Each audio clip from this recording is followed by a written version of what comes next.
Last time on Desperate Attune, the crew returned triumphant after a successful hit against Cutlet.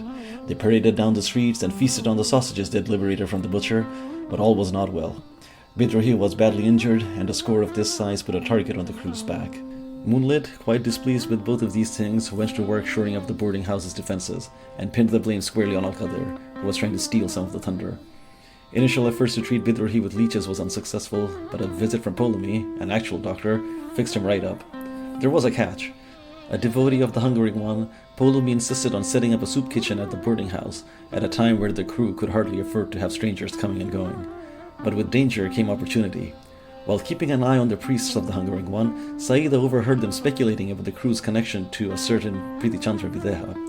Priti Chandra was, of course, the intended recipient of the passport the crew had stolen all that time ago, and now she was helping the Ankayats look for Salman, the man she was meant to marry. The news was soon corroborated by Al-Qadir. Priti Chandra, he said, had been investigating Salman's ties to the King of Lies. The investigation would eventually lead to Saeeda and the House of Endings, which had been registered with her stolen passport. Of course, she wasn't doing this work alone. She'd hired a lawyer well known for dealings with the Khatrisi, Hardil Subramanyan. Once she put two and two together, she'd go to war against the crew to regain her title. Al-Qadir had his own reasons for getting involved. He'd much rather Priti Chandra not find Salman and marry him instead. So he hatched a plan to waylay Priti Chandra's investigations so that he and the crew might both benefit. Al-Qadir had weaseled his way into Priti Chandra's inner circle. Under the guise of helping her navigate the bureaucracy of Kagazarania, he'd attempt to sweet-talk her, and Bidrohi's assistance would be welcome. Furthermore, they'd have to intercept Hardil. The crew didn't know much about him, but they figured a lawyer of his stature would need bespoke tailoring, so they asked Dumjurji for information. Luckily, the tailor had a detailed dossier listing all of Hardil's clothing and trap suppliers. Tailing Hardil from one of his usual stops, Mushfiq learned that he met clients at a rowdy Severosi pub in Kagazrania, where it just might be possible to kidnap him.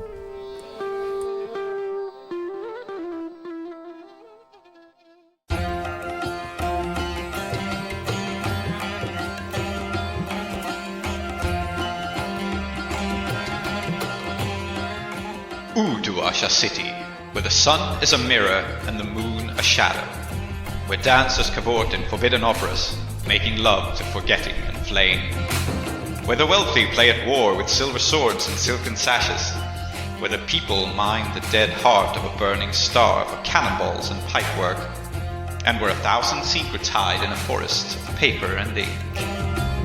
Here, the 5 keybearers reside, the 5 who know the secrets of the broken gates of death. 5 only. There is no 6th spire, forlorn and forgotten in the desert. There is no one who looks to the displaced, the poor and destitute and landless, whose ancestry has been stripped from them by foreign looms and foreign sparkcraft, and no one has ever heard of the House of Endings. But this is their story. Their roots pulled up and burned, they stand in filth up to their necks, and that is precisely why they must keep their heads ever high. Welcome to Uduasha, immigrant. May it fear the name of the house you will build. Welcome to Desperate Attune, an actual play podcast about characters with their identities in peril, played by an international cast devoted to fiction-first gaming, collaborative world-building, and complex character drama.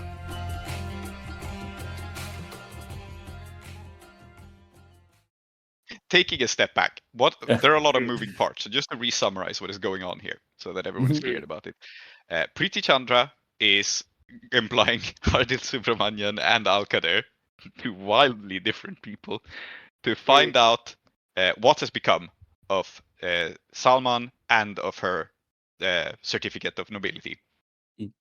And she is very close to unraveling this, and she has hired Hardil to find out basically who the hell is the King of Lies and how is he connected to all this. That's like the linchpin.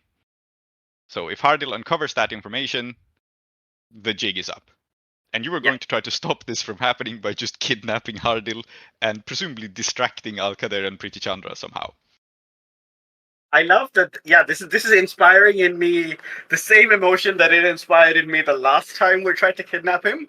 Except now I am literally in a position to stop it. Instead, Saeeda's going to be like, yes, excellent solution. Why would we not enact this? Yes. So, Yeah, just there are a lot of moving parts to this course. So just re-summarizing like what we're doing so everyone is clear about the goals here. Mm-hmm. Mhm. Yeah. So I'm supposed to meet him and pretend to be a client, and then as soon as he's done getting kidnapped, I'll rush over to help Al-Qadr? Question mark, or not help him? I don't know. I just want to point out that if you leave Al-Qadr unsupervised, things may not go as you intended Oh, in the meeting man. with Princess Yeah. Chandra, Or but- maybe in that case it makes sense for Saeeda to be the one talking Maybe, to maybe, Hardil. yeah, you know what? Yeah, good point. Maybe I will be the potential client so that Bidrohi can supervise Al-Qadr Okay, into fair enough. not, destroying our reputation just by proxy. Fair enough. I mean, I'm perfectly capable of being the client too. I already had my problem, Mhm. but you can do it. It's fine. Thanks. Yes. I think it's very important that we share these duties around, and also Okay, now, tell you what. Uh-huh. I'm going to suggest to you, when Yes. you're like, okay, you're going to be, Auntie, okay, here is bulletproof ironclad case that would really appeal to a man who is apparently trying to build a reputation as a defender of the Kethrisi people and their interests. Look at this libel. And then I slam the mud poem and the stick figure drawing down in front of you. You're going to hire Hardil to sue Cherubino for writing mud? Okay.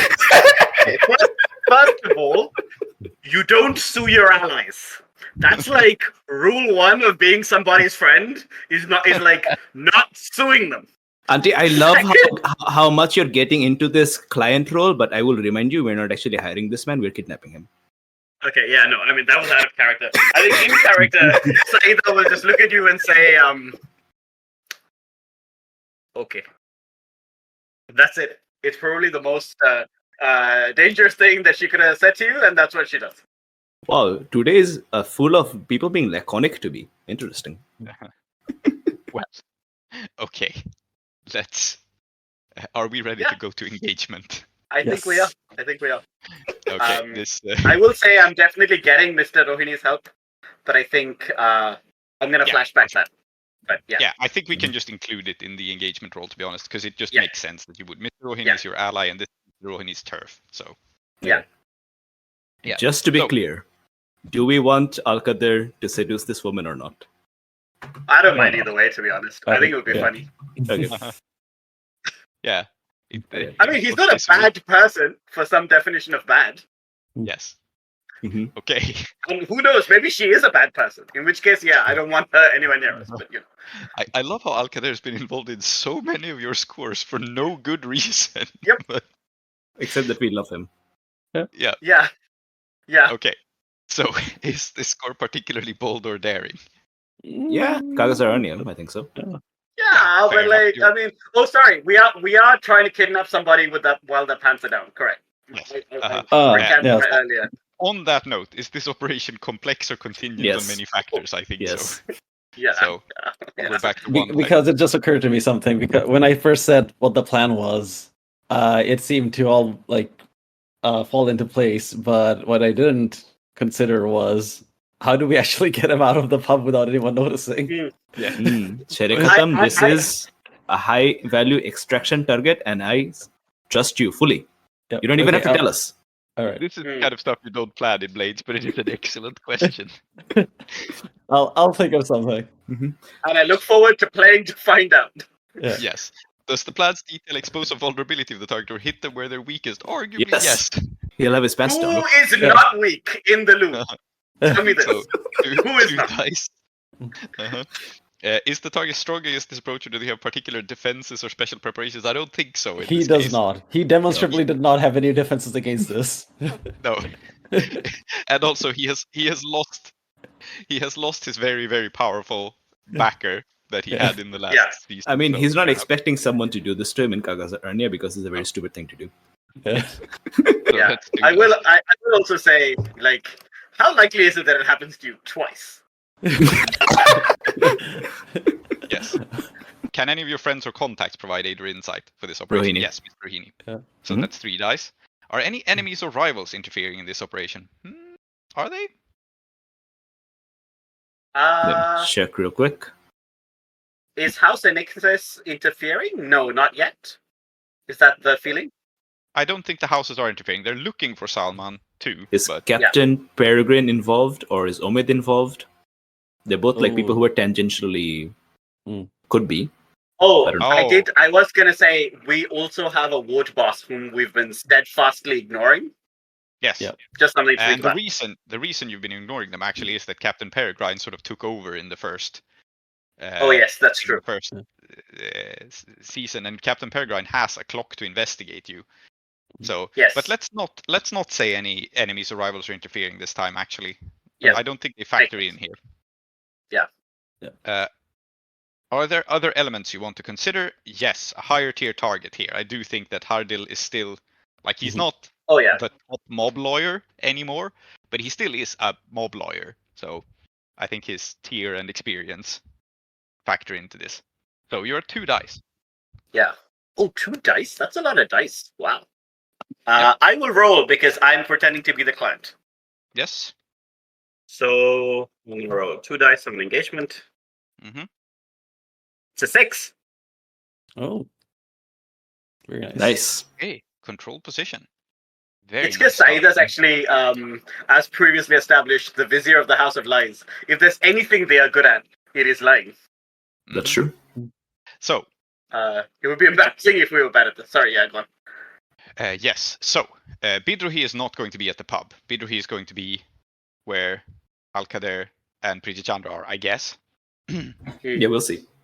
Yeah, but we'll start with the pub then. So the Two More Arms is it's a Severosi pub, so it's foreign. It's not the vibe you're used to, which in what we have established about this setting means I guess it looks vaguely French. it looks vaguely French. So it's like a French restaurant. Yeah, okay.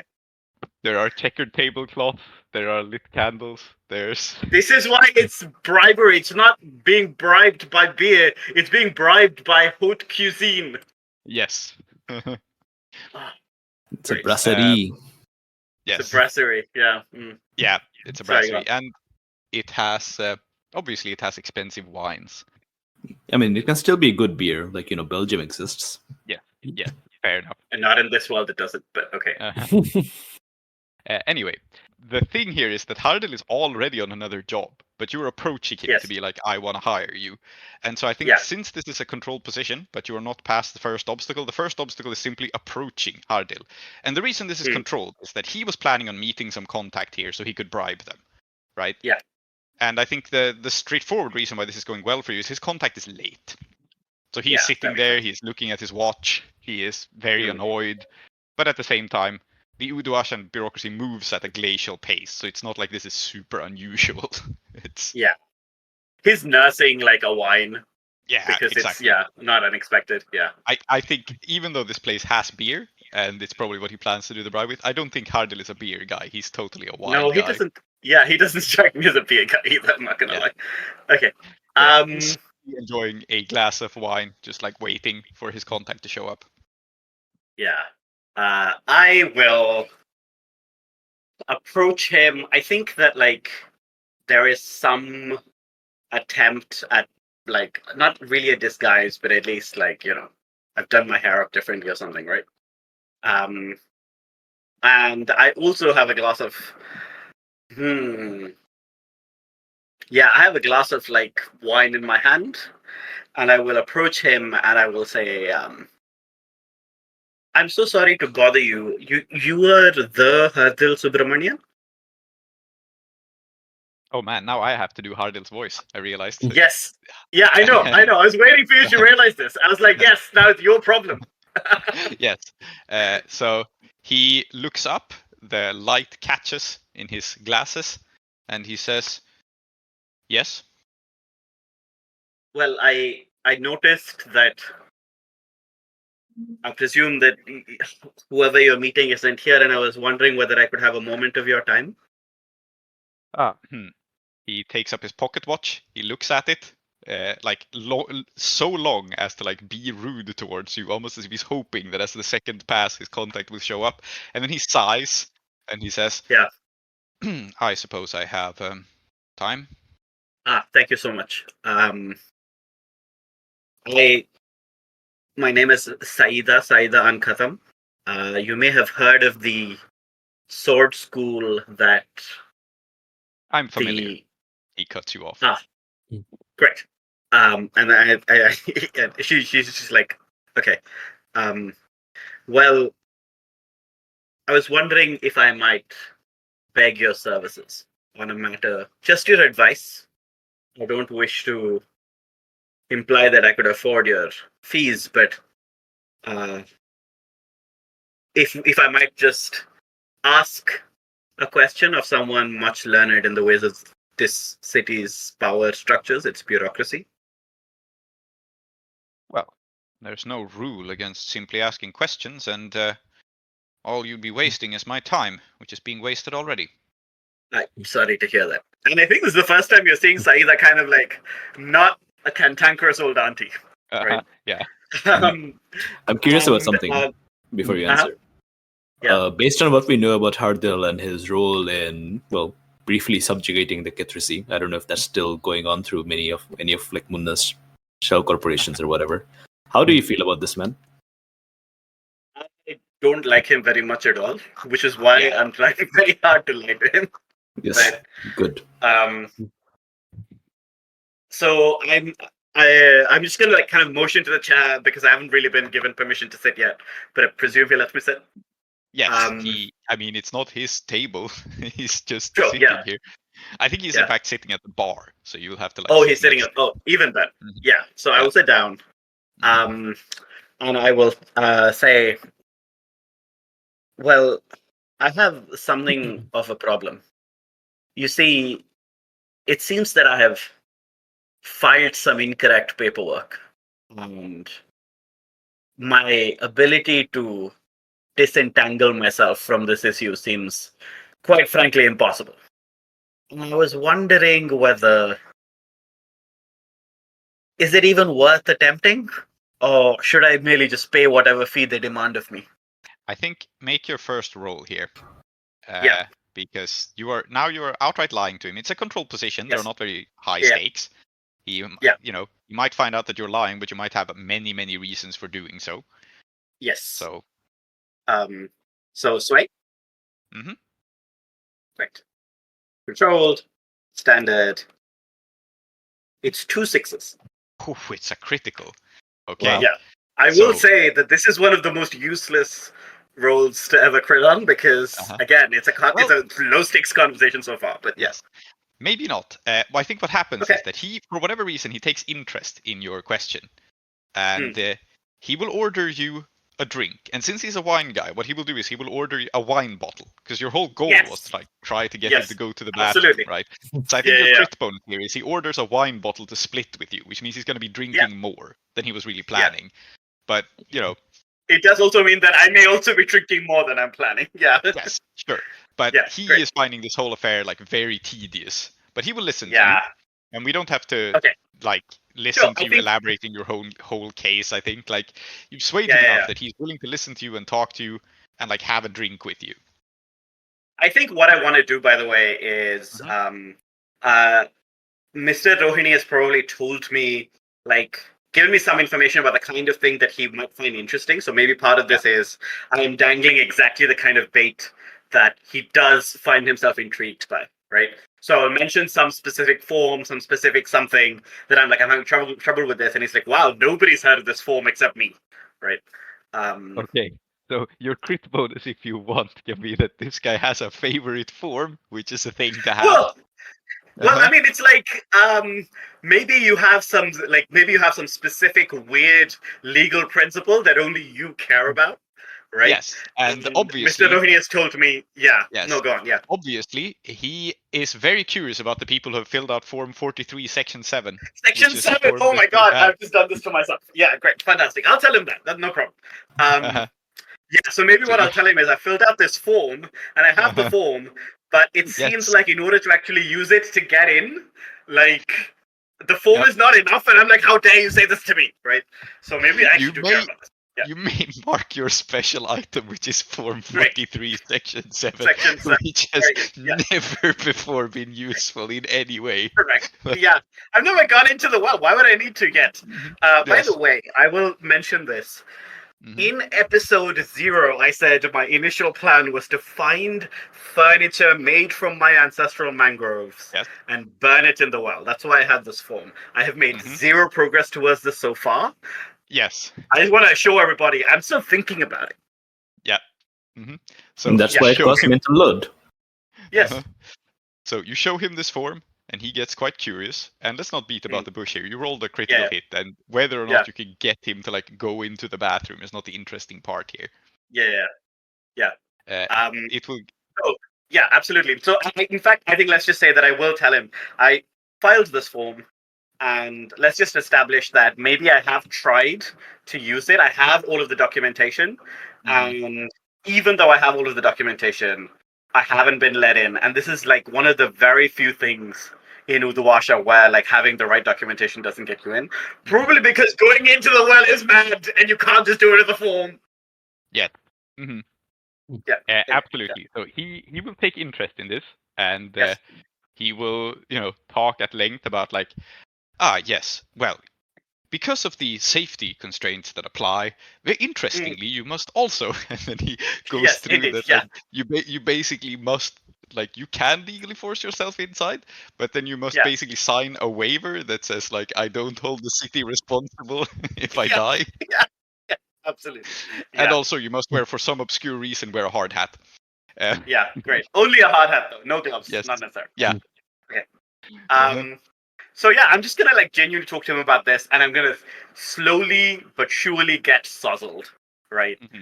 Yes. And maybe as this conversation goes, some genuine anger is coming out from Saeeda, but also because I'm talking to somebody I really dislike about something I really care about, and to my utter disgust, I find myself kind of sympathizing with him. Like, he's giving me useful advice, he's telling me things that I've always wanted to hear, right?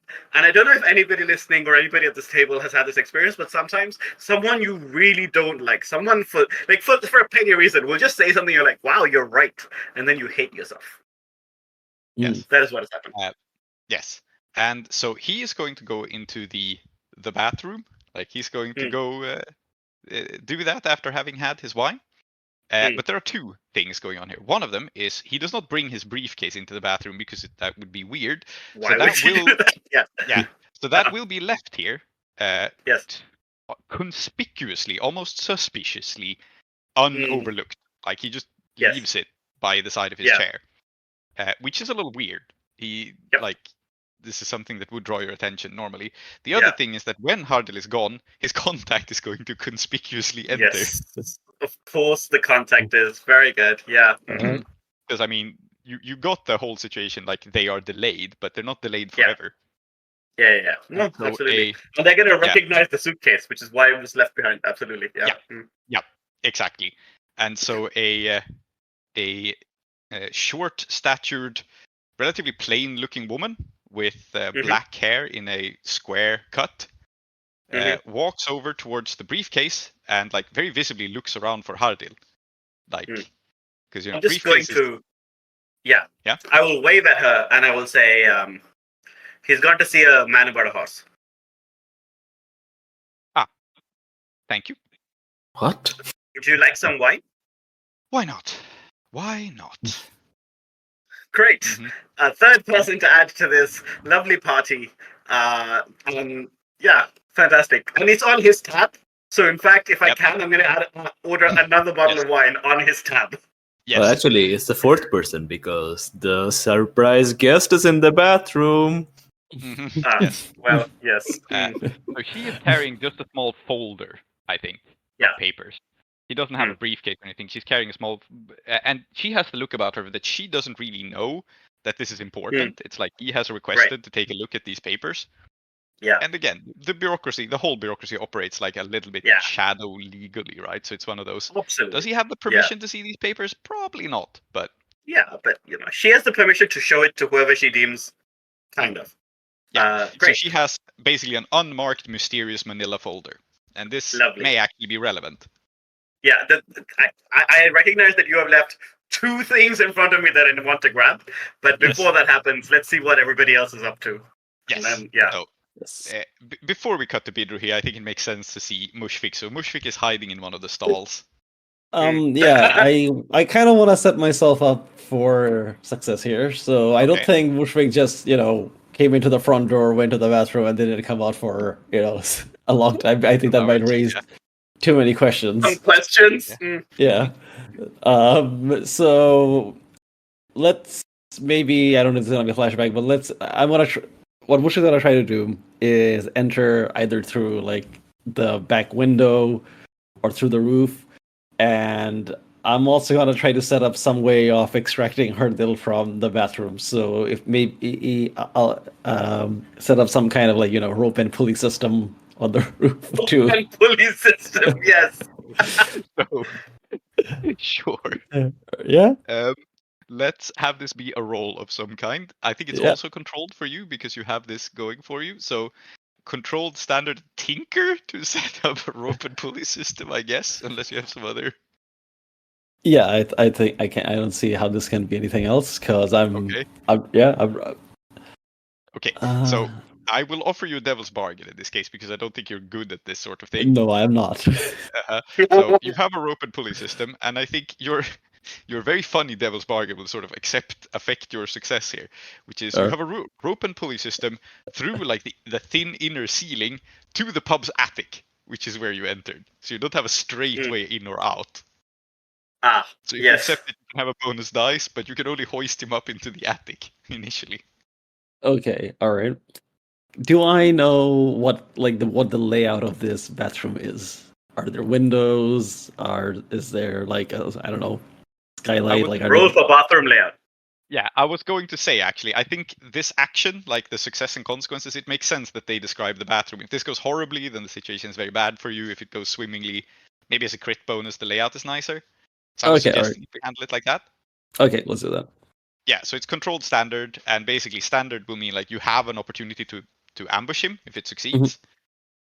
But there may be some consequences or complications. Do you take the devil's bargain? I will take the devil's bargain, and any other way to get a bonus die because I really need it. I guess I could push myself, yeah. They don't stack with devil's bargains, right, unfortunately, but you can be assisted by someone. Oh yes, I can be assisted. Sorry, I keep forgetting which one can be stacked. Yeah. Who can assist me? Who here has experience with ropes and pulleys? I have an idea, actually, a kind of batty way by which Bidrohi could, if I may drop it in.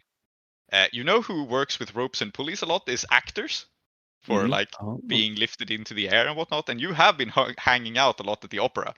So maybe Mumtaz lent you a harness that's meant to like make her fly in some scenes. That's not what she gave it to me for. Fair. But Shere Khatam, you can have it, but please give it back immediately, preferably by tonight, for reasons I will not explain to you. Yes. Very good. I'm glad Saeeda was not around for this conversation. Yeah, Shere Khatam will take it and holding it a bit gingerly, like, oh, okay. Okay. All right, let's see it. Ooh, 4 and 4. 4 and 4. Okay. Yep. So, your standard effect is the bathroom layout is in your favor. And by in your favor, I mean like there are a couple of like this has running water. Uduasha has modern plumbing. So there's like some sinks. There's a couple of toilet stalls, and I guess there is like a urinal type situation along one side. There is a small window, but I think you'd be hard pressed to like fit anyone in or out because you took this devil's bargain of the attic thing. However, what there is the ceiling above this bathroom is just super flimsy. It's like plywood and paper, and there is an attic up above. And your controlled consequence here will be that this attic is one of those attics that I don't know how common these are, but my grandparents had an attic like this where not all of the floor is walkable because it's like flimsy ceiling. So there's like a bunch of beams and walkways where you can move about. But if you step off one of those, you basically just go through the ceiling and fall back down. Yeah, no, sure. And that's and that's your controlled consequence. That this is the type of layout you're dealing with. So you have an escape route, but it goes via this kind of maze of beams. It's fine by me. Okay. So, all right. So I suppose Wushvik is in the attic at this point, or do I need to roll to come down? No, I don't think you need Alright. to. You can hide wherever you want. All Let's right. Okay. leave So let's say I've set up the pulley, right? The Yeah. pulley, and now I'm just hiding in one of the bathroom stalls. Yes. Oh, I've got a newspaper, of course. Yeah. Yes, you will have to get this harness onto him somehow. Oh yeah. No, I'm here with my stuff. Uh-huh. Yeah. I'm just waiting. I'm just waiting for. Yes. What load are you on, incidentally? Are you normal or light? I guess normal, right? Uh-huh. Actually, wait, no. What do I need? Let me think about what I need. I guess the rope and pulley doesn't really count as an item because that's not No. on me. No, Yeah, that doesn't you count. said that. So, Mhm. yeah. Then I guess I'll have. I mean, my hookshot, obviously, and weapon. Yeah. And You don't have to predefine it. You just have to decide on a load. yeah. But No, yeah. I'm just trying to figure out how much I'll need. I think I should do it. Okay. So you're on light load. You can blend in. That's useful. Cool. All right. So now I need to know when it's Hardil and not someone else walking into this bathroom. So what? Every now and again, I'm peering out. I'm just opening the door a little bit of the stall and Yes. go, "Is that him?" Yeah. I said, Yeah. okay, Cherekatam, he wears Muchi shoes with elevated Oh yeah. reverse Eldiran heels. Yes. All right. There you go. Okay. So you know what that Mm. means. You Yeah, can identify okay. him by his shoes. Okay. And so So a pair of pointy shoes. I'm establishing this about Hardil. He has very pointy shoes. Enter the bathroom. Mm-hmm. Tree over there in the background just going, because it's like, this is at my Hardil. yeah. No. I'm going because you made the Moochie joke again, and I was like, I have to remember to get back at you for that. Uh-huh. So Mushrik, he patiently waits until the shoes are pointing towards urinal or towards the Yeah. Yep. Yes. And he waits for the pants to drop. Yes. Sure. All right. What in pants to drop? Who drops their pants to use the urinal? It's more like a compromise situation is what I'm waiting for. Yes. And I'm good. And then he's gonna step out of the stall. And then put his sword around Hardil's neck and just quietly whisper in his ear, guy who's about to have his throat cut if he doesn't come quietly says what? Yes. And he says what? In a very flat effect. It's just like what? And sure, roll to prowl. I guess it's risky now. I can't justify this being controlled even if you have the drop on him. So risky standard. You can do this. You have you have cornered him. All right. So this ambush, yeah, it's like Yep. this one time. Ambush. Yeah. All right. I'm gonna assist you. Woohoo. Oh, well, No never mind. need. No need. Yeah. There's a 6. You roll a 6. So yeah, he says what in a flat effect, and then he realizes that he has a sword to his throat, and he doesn't do anything. I think. Actually, what he does is probably he surreptitiously zips up his pants. No. And I said, no. By all means, finish. I need you to be. I insist, Chipus. I insist. I said, I insist you finish. This might be a long walk. Yeah. I was gonna say that I feel like maybe his what is just fine. I'm in this situation now. Yeah, I mean we've established that he's like that he rolls with the punches very easily. Yes. Yeah. So it's just like, yeah, okay, fine then. Okay. So Mushfik, your next action is to somehow harness this guy up and hoist him into the ceiling. Which Oh, how do you I do like. that? All right, is he done? Yes. Okay. He finishes up. He All calmly right. goes along with whatever the fuck is going on.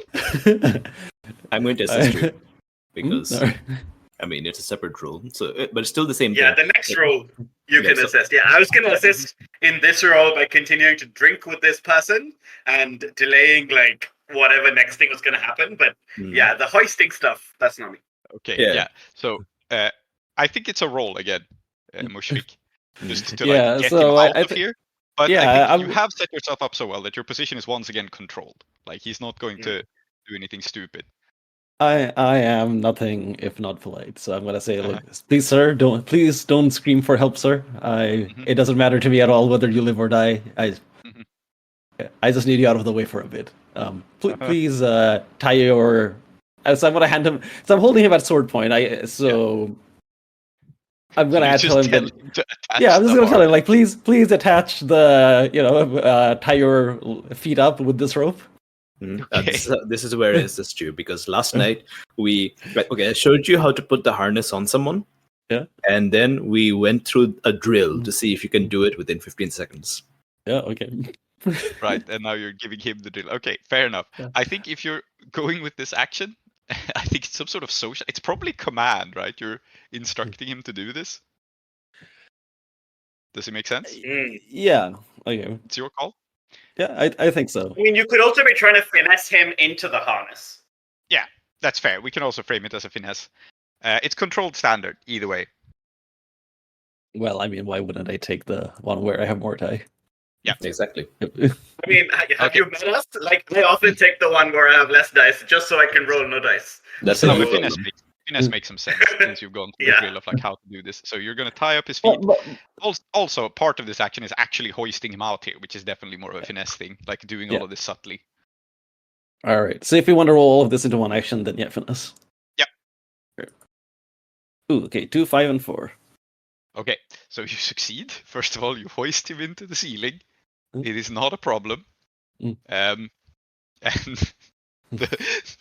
this maybe isn't controlled, but maybe it is actually. So I'm gonna come up with the dumbest consequence for you. So you are holding this rope, right? You have it over a pulley system. So you pull on the rope. He goes up. He disappears out of sight. And then a person enters the bathroom to find you. Yes. To find this guy holding a rope leading into the ceiling. So if it had been risky, they would have spotted Hardil, but they haven't. They just see you with a contraption. Just pretend to be a pervert. No, don't do that. Our reputation is already so bad. No. I mean, it doesn't even look perverted. It just looks weird, right? It's just if anything, all the time that Mushfiq has spent with Bidrohi has embedded into him is that he's definitely not a pervert. Like, this is definitely not what Bidrohi thinks he is. Yes. So no. I think I'm gonna look at him and okay, I just gotta go. Didn't you see the out of order sign? I'm working here.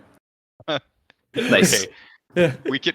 We could frame this as a resist if you want to resist this consequence, or we could just say that you say it and delay a consequence. It's up to you. If you want to resist it, then this guy just it's a resist. Like, I'm working here. Don't you see the hole in the ceiling? What are you doing here, man? Then roll an appropriate resist, insight or resolve. I think probably insight to have thought of this excuse. Yeah. It's a little unclear what sort of repair work involves attaching a pulley system to the ceiling. But... I need to transport materials up there anyway. It's a 2, so I get 4 stress. It makes sense. This is a high stakes, high stress situation that you're in. Yes. And it's a very dumb excuse. Yes. So the guy just goes like, "Oh, I'm sorry." And then he closes the door and then he realizes, wait, there's no out of order side. This is the only bathroom. And then he's like, and I really have to go. Yes. By that time, you have enough time to scurry up the rope and disappear. So, let's cut to Bidrohi. We have successfully healinged the lawyer. Okay, so what's happening with me? Yes, so... just because it's funny, let's have this cafe be like across the street from the pub. It's like really nearby. Mm-hmm. And Alkader is having a meeting with Pretty Chandra. And I think, this is the first time we see her. So it's important to pay some attention to her. Mm-hmm. And she is like a fairly short woman. She definitely has like the Kethrisi appearance. But I think, you have... All right, Bidrohi actually hasn't. But the other Kethrisi people have seen the gentleman back home. And, it's a very stratified society. Mm-hmm. He is like dressed very finely in Uduashan fashions, and but I think it's evident that she's a little penniless. So basically, I guess she has nice clothes on, but they're a little bit out of date fashion-wise, and maybe even a little bit worn. She's down on her luck. Things have not been going well for her, and she looks at Alkader. and picks up, bats herself with a fan, and she says, well, why is your contact taking so long? It's enough that I have to wait for the damned lawyer. Okay, Prince, you haven't given the most important detail, which is she an attractive young woman? I think, yes, reasonably attractive. She's like, just to make this, interesting, I don't know that she's necessarily Bidrohi's type. I think the thing about her, right, is that she looks very, very posh. But she doesn't have the natural charisma, like the natural bearing, to be like attractive in and of herself, if you see what I mean. She's the sort of person who wears nice clothes but doesn't quite carry them. Or maybe Bidrohi is 19. He has a type, but that changes all the time. Yes. We shall see how things go. We shall see how things go indeed. But yes, she is older than 19, but not like a lot. I think she's a fairly young woman, and what I'm trying to convey is that she could be reasonably attractive, but she's also a bit insecure. And deep down inside, Bidrohi is also insecure. Yeah. And she slams down the fan and looks at Alkader, and he says, "Oh, well," and he looks at his watch and looks over to Bidrohi, I guess for clues. I guess Bidrohi is. Are you doing this Cyrano de Bergerac style? Are you hidden in the bushes outside or something? Is that what's going on? I actually have no idea what I'm doing. I think this is the part of the plan where I was like really just entirely winging it. I think I'm in the pub. In the cafe, not the pub, because the pub's a different building. I'm in the cafe, just having a nice, relaxing Uduashan tea, which isn't real tea, but that's just how it is. And just watching the situation unfold, and then I kind of like give him a thumbs up, because let's see. Yep, absolutely. So he brushes off his vest a little bit, and he says, "Don't worry about it, my dear. Don't worry at all. You see, when my contact gets here, this whole business about the money, it will all be taken care of. All be taken care of." Then he nods self-satisfied and says, "What do you mean, this business about the money? I owe the Majesty Bank money. All right? The Majesty Bank. Do you understand what that means?" Yes, I'm familiar with it. Plenty of people back home ended up in trouble with that institution, but fret not. I have a friend. Okay. Do I know who this person is? Is he talking about me, or is it someone else that we haven't heard of yet? Okay, I will let you choose unusually, Klow, because I think it's funniest if I choose. So either he is entirely bullshitting and he does not have a plan at all, or he has a plan and it's really terrible. I will let you choose which one of these is true on this particular occasion. I think he has a terrible plan. Okay, good. So then he has a contact that you'd really rather not be here.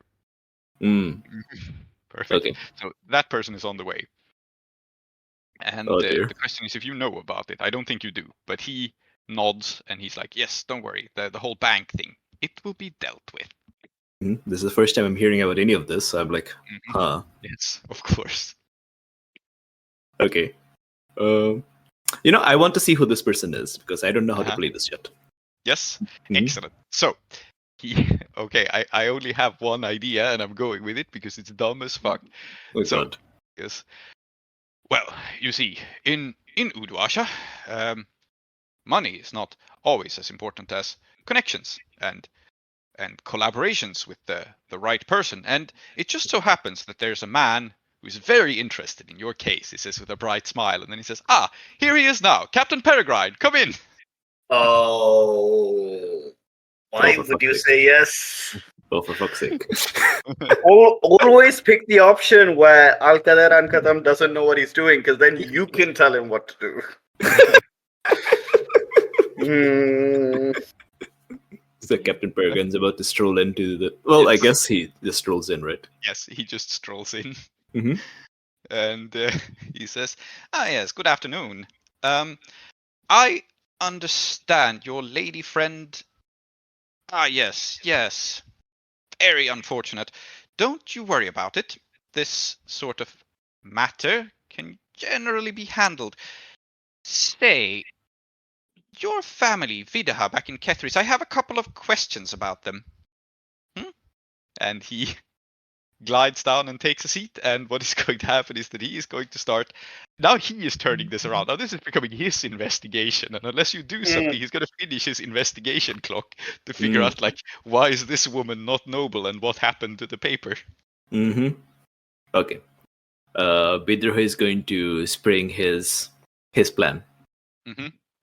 He had arranged this, and he was trying to keep the actual outcome of it open-ended. He will spin the narrative he'd spin the narrative afterwards to suit whatever we need in terms of, like, do we want this woman to be actually impressed with Al-Qadir or not? But this cafe also happens to be So we have some rivals.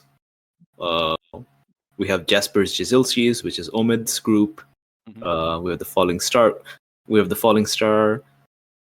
Is it possible at all that this is the favorite drinking ground of one of the Falling Star people that we pissed off? Sure.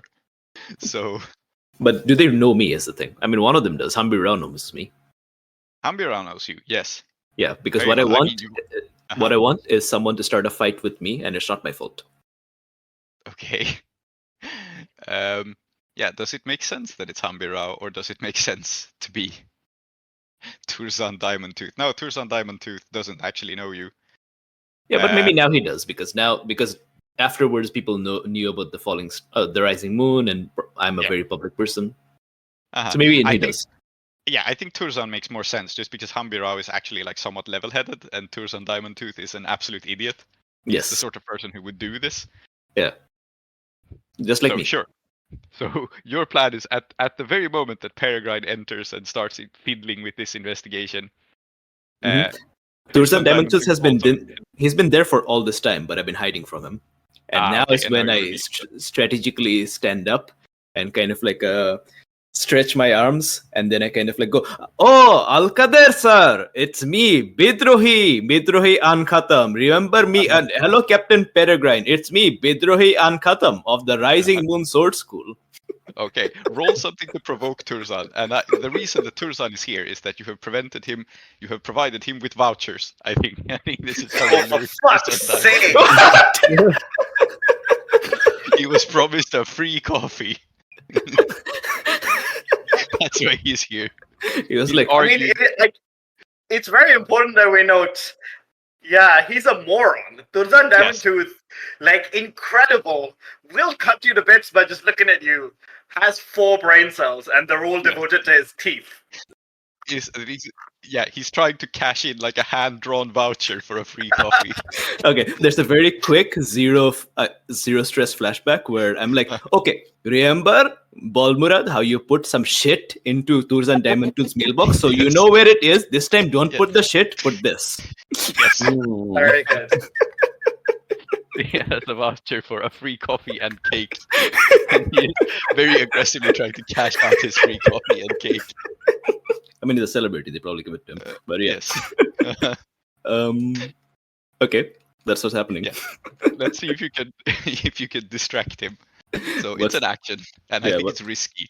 It's almost desperate, but you're controlling the situation. So let's split the difference. Sway? Sounds good. Okay. Risky, standard. Do I have any sort of relevant?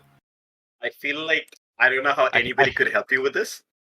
I have a devil's bargain for you, and it's a really dumb devil's bargain.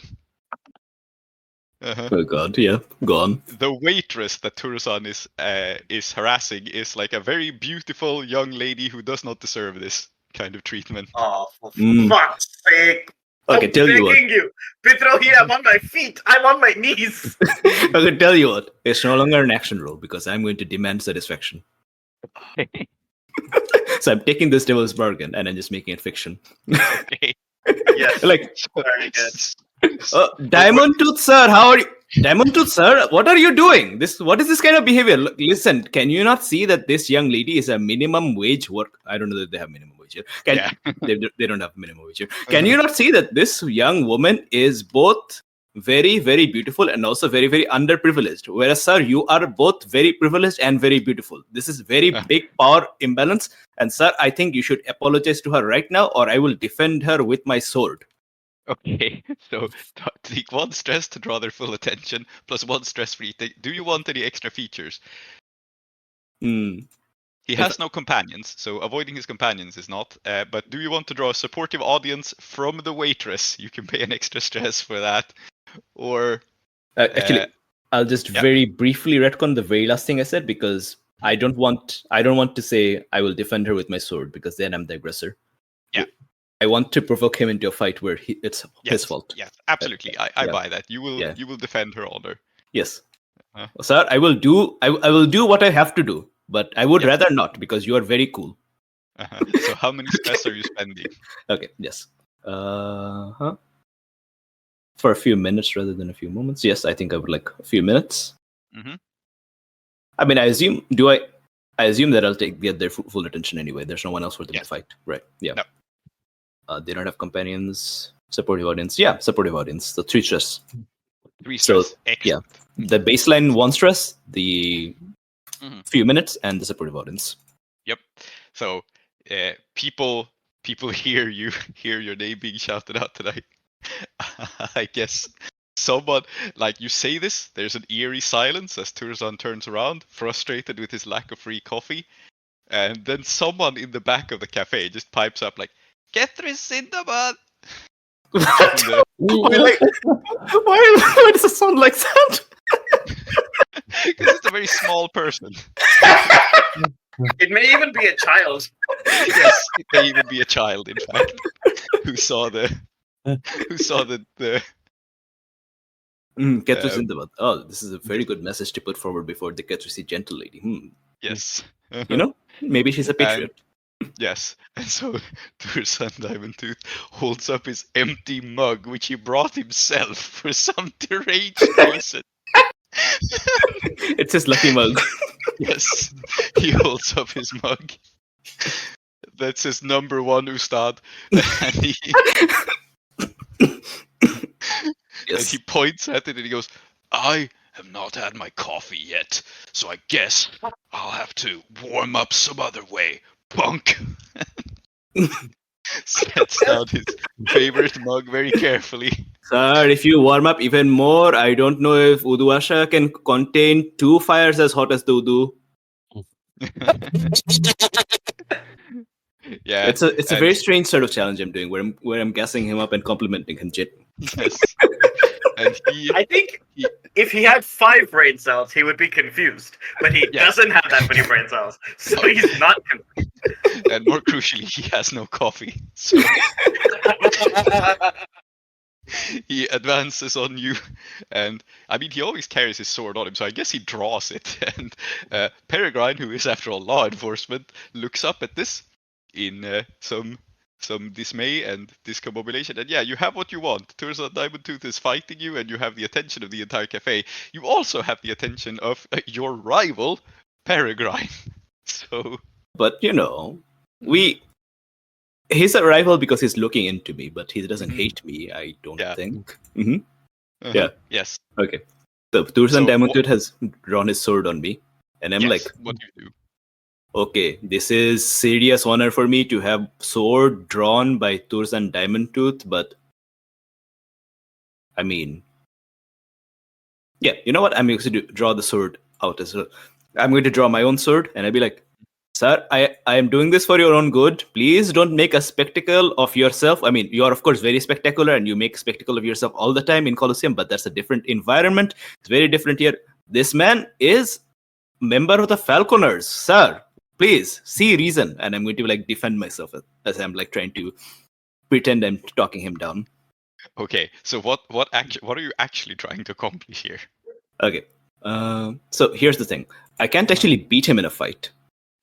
Right, he's much better than I am. I don't know how hard he's going to try to beat me, but I can't beat him. So either I am going to roll skirmish or finesse or something like that to defend myself, or I'm going to be rolling a social action to look good while I hold my own. And the action is actually targeted at Peregrine or someone. What do you think makes sense? I'm asking what you hope to achieve here. Like, what is your ideal outcome? Because I get that you want to defend yourself. That's kind of baked into it. But like, what sort of message do you want to send here? In fact, I think my main target here, ultimately, what I'm trying to achieve here, is for Preeti Chandra. That's her name, right? Yeah. Preeti Chandra to know about the Rising Moon Sword School, to know that there's some Ketrisi people here who are like, like the Ankatams. And, there's people here who are really trying to defend the honor of Ketris. And, Yes. okay, so she's a gentle woman, which means obviously we have a class antagonism. But maybe she doesn't see it that way. She probably just sees it as like, oh yeah, Ketris forever, right? So I'm trying to impress her and get her on our good side. It's a weird thing, but yes, then it sounds like a sway. Mhm. And it's desperate mostly because like, well, no, it's not desperate. He's not going to kill you in open street. Actually, it's risky. And the main risk you have is like losing the fight. Like, he won't kill you, but he might fuck you up. Yeah. I mean, I don't know if it might be desperate in the sense that I might just end up looking really, really bad and drawing a lot of attention on me. We can frame it as desperate that way, yes. Yeah. Okay, you convinced me. It's desperate standard. Congratulations, you made it. Yay! Desperate standard it is. That's a sway. Yep. I am defending Don't get your myself. shit kinged in. Kinged in? Kicked in. Yes. Yes. Yes. Is there any devil's bargains here? Is there a devil's bargain? I can only think of one, and it's super stupid. Go on. So, it's I that don't kind know. of day. Yes. The one I can think of is like you swing your sword around like very flashily and you break his mug. Oh my god, you gotta do this! He's gonna hate you forever! Yes. It's very symbolic because if this goes well, this represents the moment when he's no longer the number one ustad. Yes. I'm not saying it's going to be me, but he will no longer be the Yeah. number one ustad. Yeah, absolutely. Okay. Praying this works. Yes. Wait, don't roll. Have you rolled? Don't, Yes, I have rolled. 2 6s! 2 6s. Okay. The crit bonus here is you don't get disarmed. You like hold your own. I think that's enough for a crit bonus. Like, as you said, this guy's very, very, very good. Yeah. So, you can't win this fight still, even with a crit.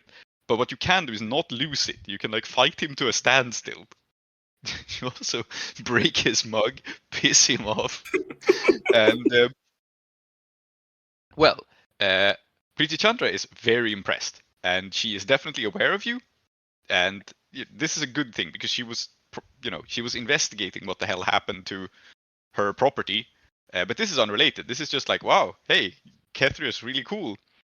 And so yeah, everything just kind of goes your way. You cross swords with him like a couple of blows. It's over very quickly, and then he turns, and he goes like, "My mug." Mhm.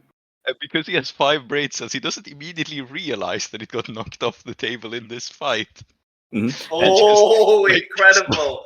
He just like stops fighting you and gets more concerned about his mug. He was like, "Great! Now what am I gonna put my coffee in? This is the worst day ever."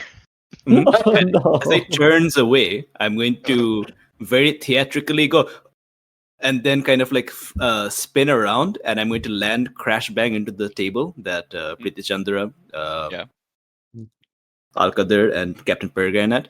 And what I'm going to do is I'm going to just break up this meeting. This meeting will not go forward any further. Yes. I'm just going to make it impossible for them to reasonably continue with the meeting. And I don't know if this is another action, but I'm going to pretend that I got beaten up and be like the gallant defender of Kethrisi honor. And also, sorry about the meeting. Yes, I think you can achieve this. And so Peregrine looks your way. I think, since things went so well for you here, I think actually Peregrine will see you and Alkadir and he will connect the dots. That like, oh yeah, you are just up to some shenanigans again. Well, I'm not falling for it. And he's just going to believe that you and Alkadir have some cunning plan to bait him here and distract him, which isn't actually true, but he's like too smart by half here. And so he doesn't advance his investigation because he assumes that you are trying to distract him with this whole thing. Excellent. Yeah.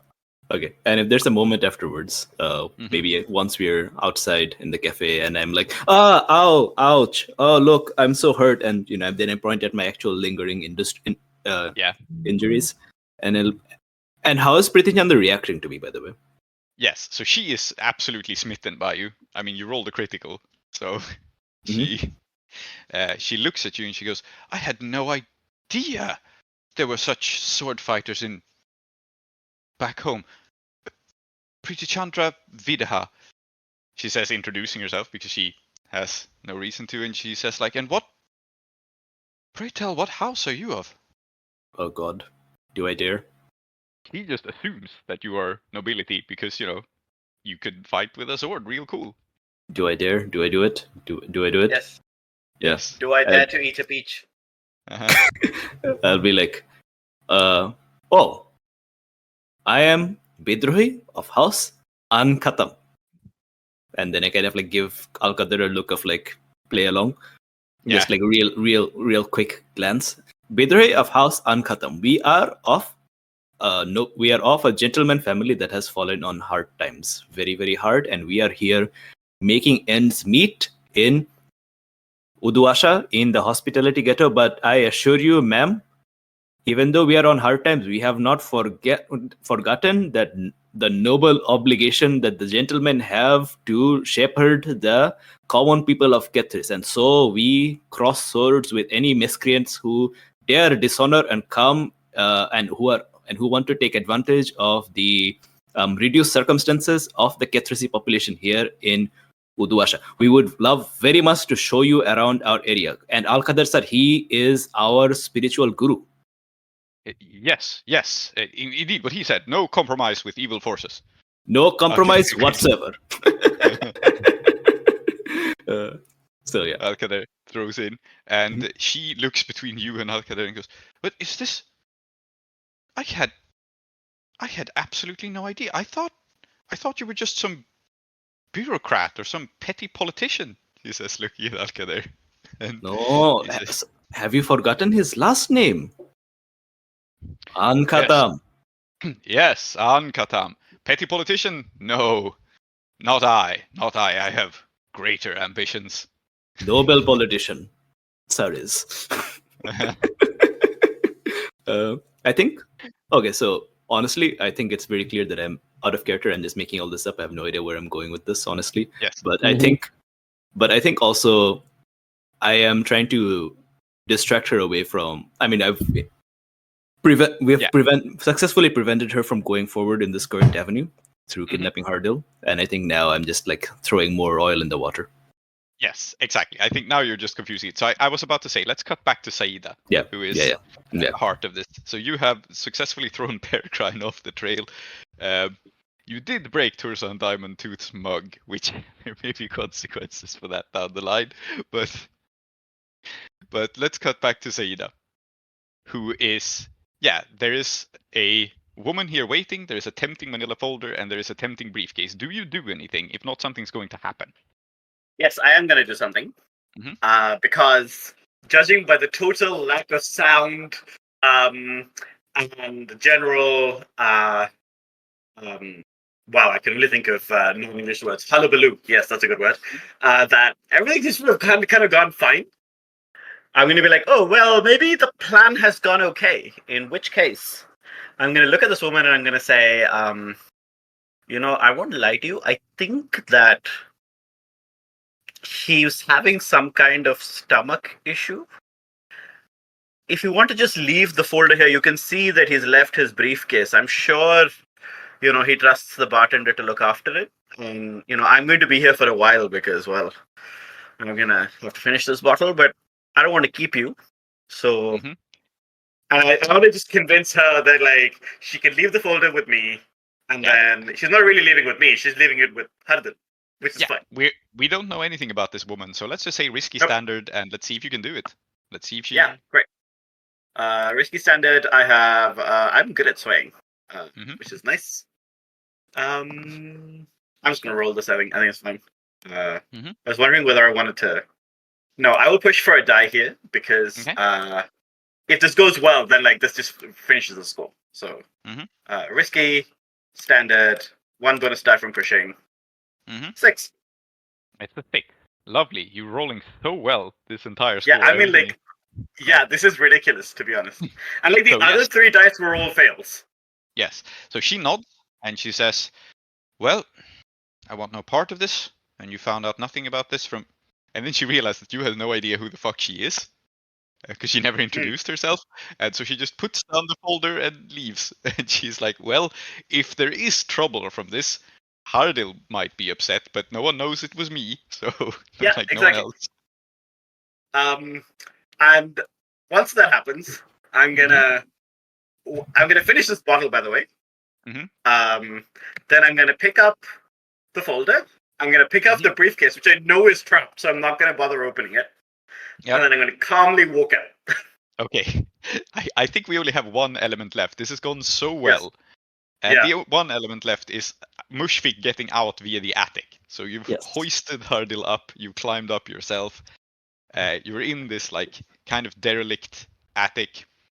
And yeah, I mean, you sort of scouted it out before. Yeah. Actually, so Hardil, he can walk around, right? I mean, I had to tie him up. Well, I tied up his feet to hoist him up so he doesn't struggle too much. But now that we're here, you know. You untie him? Yeah.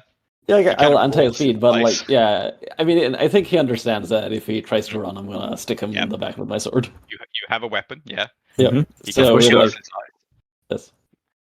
So yeah, just to say that, all right. Like, I think Mushfik is pleasantly surprised about how all this went. So he says, he enters the Hardil and says, like, you've been really calm about all this. Like, thanks a lot. This went way better than I thought it would. Don't admit that to him. Huh? Yeah. And he says, yes, there would have been other approaches. I assume you're after the contents of my briefcase. I'm going to level with you, Hardil. I don't know why I'm here. They just told me that you were going to cause some trouble for us, so it was an off day for me, so I'm here. Yeah. Well, in that case, I have a proposal, he says calmly. And he just says, if you do not know why you're here, and truthfully, I don't know why I'm here, how about I just give you 4 coin, and we'll call it even, and I walk out of here and go about my business. Oh my god! Oh, no! I don't think I could do that. No. I made a. You should take the money. Yeah, huh? I should. I mean, out of character, he doesn't know that we've stolen his stuff. Yeah. Okay. But in character, maybe you can't actually. That's fair. No. In character, I can't. Much because no. Like, sorry, my word is my bond. Can't. It's all right. Hey, but maybe I'll kidnap you some other time, huh? Okay. Does Hardil laugh? No, but I am. I think he looks all right. I am just. He raises an eyebrow at you. And I think how we'll handle this, since we're aiming to wrap up the score anyway. I think he will come with you, actually. Yeah. Like, you have prepared a way out of here. I don't see any point in throwing in any further obstacles. But unless you do something about it, unless you try to distract or divert him, he is going to have his wits about him when he joins the rest of the crew. Yeah, I think that makes sense. Mm-hmm. Yeah. And so to be honest, no. Yeah. Basically, if you don't do anything, he will have some time to formulate a plan in his head. But I don't think it's in character for Mushfik to try to stop him or distract him or fast talk him or something. No, I don't think so. Where he's going. Yeah. Yeah. Look, this has been a very productive meeting. I'm gonna say that. Look, you've been so cooperative. Why don't we just, let's just walk out of here, right? We both know where we stand. Very well. Yeah. Very well. He says. Yeah. In fact, I now wonder whether when Saeeda meets him, we can just be like, "Oh, hi, you forgot your briefcase." I could just hand it back to him. And well, the folder is clearly what we want. So I'm just going to pretend that we never got it. Like she never arrived. Okay. Yes. Know what I mean? Why not? So you're going to kidnap Hardil, politely give him his briefcase back and tell him he can go? No, I want to speak to him before he goes. Okay. right, we have a little time left of the session, Yeah. so I guess let's do that. You all just kind of meet up in an alleyway where Mushfiq has Hardil, like not at sword point because you can't just walk around with a drawn sword, right? But Yeah. he understands. So you all just convene. Guys, everything is going really, really great. I'll tell you all about it later, but we have like many new fans, and also we are totally. Wait, is this Hardil Subramanyan? Yeah, the same. Okay. Yeah. Mr. Hardil Subramanyan, I have been wanting to do this for a long time. It is not my policy to, torture a prisoner or anything like that. So I'm just telling you that I wanted to do this long before we knew we were going to capture you. Okay? Is that okay? Can I say that? He raises an eyebrow at you and he says, "Can I just speak with your supervisor instead?" He says, and he looks at Saeeda. Yeah, I'm gonna look at him and first. So I think to be clear, what I've done is that I've like put the folder in somewhere where he can't see it. Okay, I've already stashed the folder. Mhm. I'm gonna hand the suitcase back to him. Yeah. And I will say, first, I will say this to Bidrohi. I will say, you need to stop kind of front loading everything you say with like your own personal monologue. Okay, you just need to talk like this. And then I'm going to look at Hardil and I'm going to say, now Ramu, whom you know, was not my favorite person, but he was right about one thing. He never gave in to your nonsense. What I think my young compatriot here is trying to inform you is that we don't appreciate what you tried to do. You tried to take advantage of people who were already in desperate need. And I'm not about to cut your throat because, well, it's impolite and also would create a lot of trouble. But I was doing this to impress upon you this message. You better stay gone. Yeah. And I'm going to try and pretend the entire thing was like me, like somehow doing this and like misdirecting him away from like the other thing. I don't think there's an action here. It's not interesting. Like you've already won this score so hard. So he sighs and he says,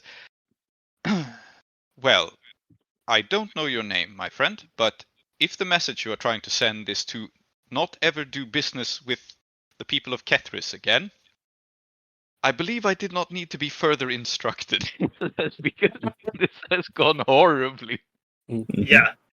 Okay, but Auntie, can I just give him one kick in testicles? I'm going to look at him, and I'm going to look back at just one.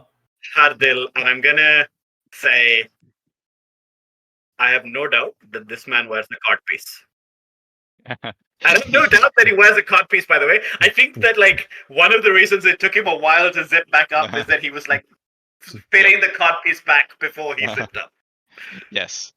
He looks coolly at Bidrohi and he just says, "If it helps, I was going to bribe this gentleman with 4 coin." Okay, that helps very much. Please make donation to the noble cause. And okay, instead of kicking you in balls, I will impose one penalty on you. It is my right as Ramu's son. And I'm going to square up to him. And I will be like, you are not worthy of wearing Muchi. And I'm going to take his shoes from him. You're going to steal his shoes? And let that be a lesson to him. Yeah. Okay.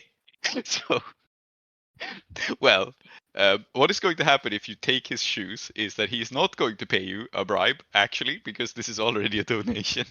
But are these shoes worth 4 coin? I mean, I guess they must be. I probably they are. We know that he's a very fancy dresser, so. So he steps out of the shoes and he says, "Very good, I will consider that matter settled and I will not be taking on any more Kethrisi clients, gentlewoman or not. Good day." And then he walks indignantly away with no shoes. in his Yeah, briefcase. I know. I've been there.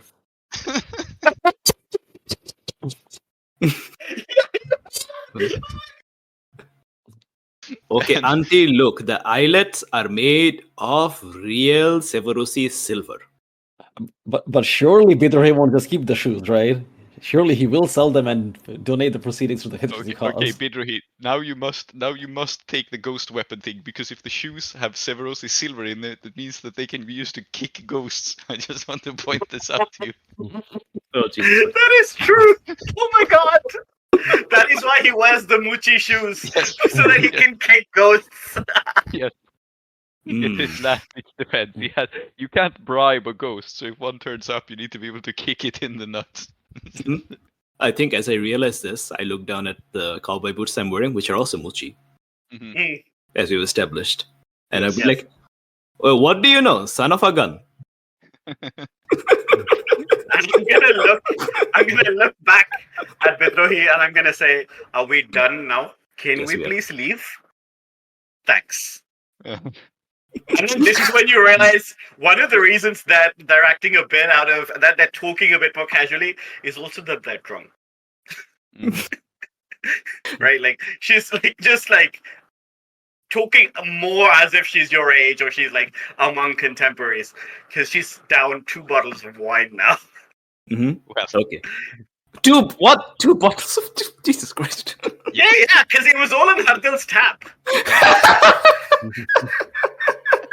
so I think this accomplishes the score with flying colors. It was a very weird score. Yes. Yeah. You have We you have just succeeded at every turn, is Yes. the thing. Yeah, you did. So you have successfully prevented Priti Chandra from investigating this matter any further, both because she is now distracted with it, going like, hey, my Ketrisi countrymen are actually cool, maybe I shouldn't marry into an Uduashan family. Maybe I should marry into House Ankatham. Yeah, maybe. Or at least she's gotten her eye up to, like, previously I think she thought she was just, alone in the city and needed this proof to make connections with the local nobles. Maybe now she has changed her mind. And the other thing is, Hardil will not be working with her anymore. And to be honest, she probably needed someone of Hardil's caliber to untangle Mr. Rohini's mess that Saeeda created. So, yeah, I think you achieved your goals, weirdly. So, I'm going to add her as a contact. Is that fair? yep, please Priti do. Chandra, what was the last name? Videha. Videha. Vide. How do you spell that? Yeah. V-I-D. V-I-D-H-A. Okay. A gentleman of Kethris. Mhm. I think the We're word now gentleman. establishing that in Kethersi, gentleman is gender neutral. Yes. Yes. Excellent. We shall see what comes of that. Yes. Let us do payoff and then XP and then wrap it up.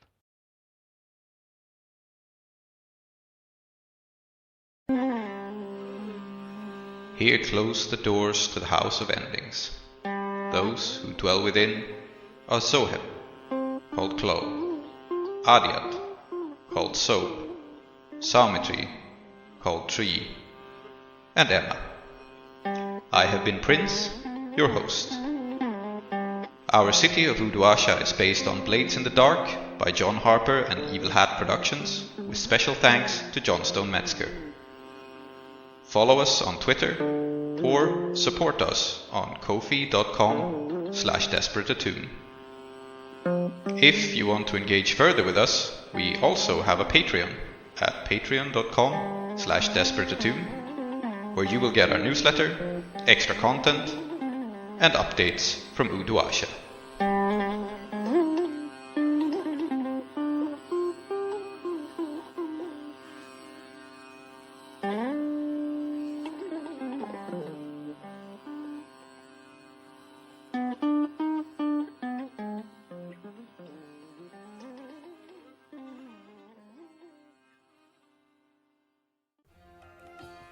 On the next episode of Desperate Attune, I've come all the way from Sunfall. all the way from Sunfall. I've never been to Sister Moss, have you been to Sunfall? I wouldn't recommend it. Okay. Then fuck that place. Absolute bitch ass place. I will never go to Sunfall. Sister Moss, I hope you have never been to Sunfall. Because it sounds like you are better than it. So what I have never and I shall never. Excellent. Very good attitude. That is how we should. Fuck Sunfall. We all hate Sunfall here. Yes. Where's Sunfall? Very good question. I see. Looking at Clem. It's in hell. Don't go there.